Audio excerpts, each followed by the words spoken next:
Welcome back to the program. Joining me now, Katie Beck. She is the CEO of the Arkansas Hospitality Association. Good to see you. Good to see you, Roby. As always, not in your role as a spokesperson for Governor Asa Hutchinson, which is what we often dialogue there. Welcome to the program. Happy to be here. Yeah, and congrats on the gig. I know it's been a little while, but I haven't got to do that on camera yet.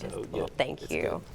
All right, job numbers, you got record employment, you got record tourism tax collections, the new records each month, and then when you look at the hospitality tax collections across like 17 cities in Arkansas that we keep track of through the tourism ticker, thanks to your support. Everything's up there too. What's going on, Katie? Why are we seeing all this good news? Well, and I'm excited to be here to talk about all this good news. You know, the hospitality industry is such an important industry to the state. It's the state's second largest, second to agriculture.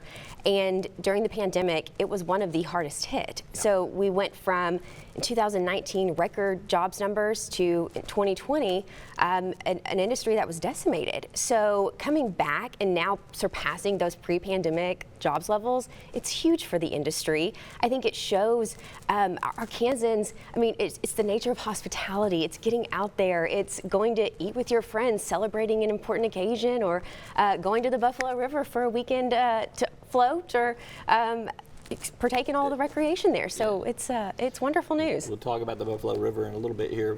When you talk to boots on the ground, what are you hearing from some of your members in terms of what they're seeing? Because I think nationally we're seeing a picture where more people are getting back to reinvestment in tourism and travel, as well the experiences that they want. Yeah, absolutely. So we've been having a lot of those conversations. In fact, we had our annual convention last month and had a session focusing on that experience travel. And there are so many destinations throughout the state, from the Washitas and Mena to you've got Origami Sake and the Museum of Discovery. I mean, there's so many great destinations that are providing that really experienced travel nature of it. But from the boots on the ground aspect, one of the things, I mean, I ask every single member that I speak with every single day, and a little bit about the association. We're the umbrella organization. Right. We represent travel, tourism, hospitality businesses throughout the state, restaurants, and hotels. So I always say the things that bring joy and happiness to people's lives.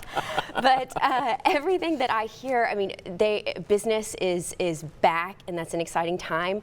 But staffing and the workforce challenges are still there. So we are continuing to work for that at the Hospitality Association, whether it's providing trainings or just resources for our members in really ramping up those staffing levels to where they need to be. I know this from years of covering the tourism business in Arkansas. New products, always important. I see some things that have come online in recent weeks, like you've got Woka up in, I guess it's really in Oklahoma, but it's going to affect Northwest Arkansas in a major way, which is this big outdoor whitewater kind of recreation area. You've got the Arkansas Museum of Fine Arts has reopened with all of its different elements there too. You got the National Cold War Center coming online eventually up in northeast Arkansas, and then there's other things as well. Sure. How important do you see new products, and are there some other things that are potentially in the works? So that's incredibly important, and we've seen just from the pandemic, the industry has changed. The way that these businesses operate every day has changed. So that constant innovation is very important for the industry, and it's something that's unique within the hospitality world, because it's an environment where a business can say, you know, we're going to change the way we do things tomorrow. We are going to implement this change, see what works, see what doesn't. So it's a really great place to kind of spark that innovation and kind of see where it goes. Yeah, it doesn't take a lot to just flip a switch and go in a different direction.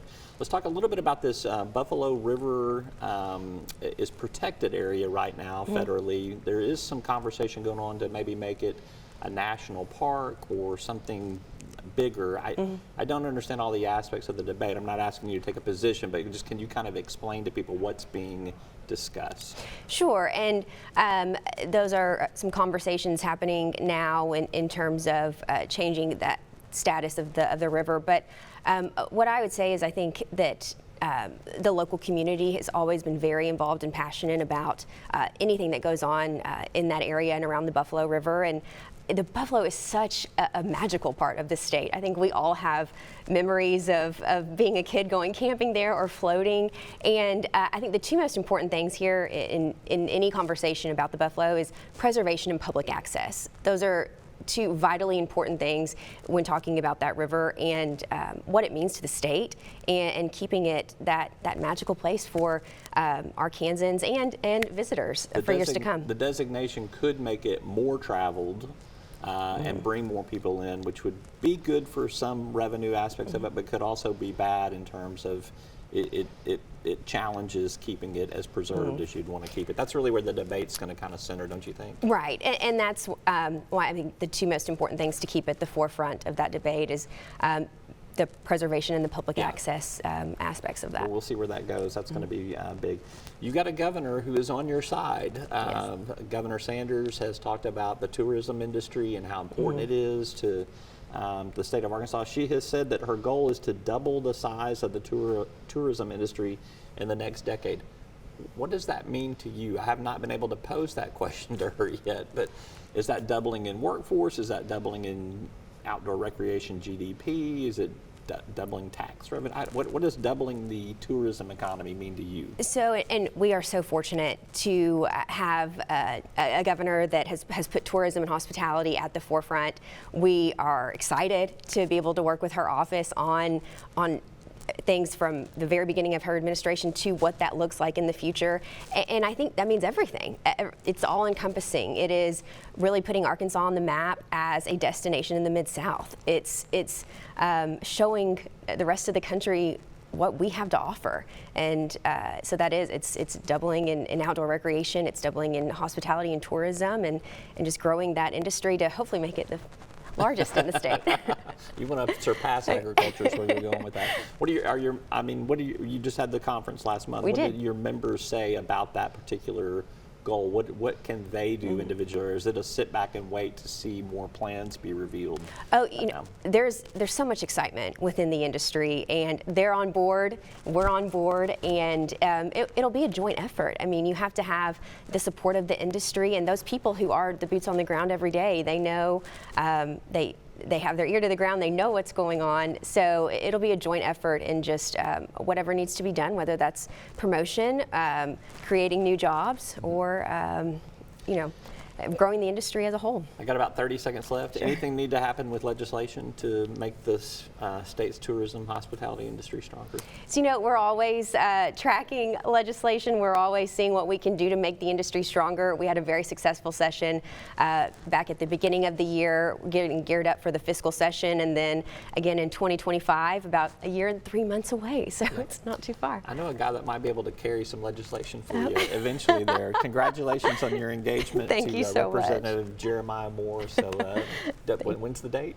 In May. May. All right. Well, I'll expect an invite. So. Of course. Katie, thank you so much for being here. Appreciate you. Thank you. All right. We're back with more right after this.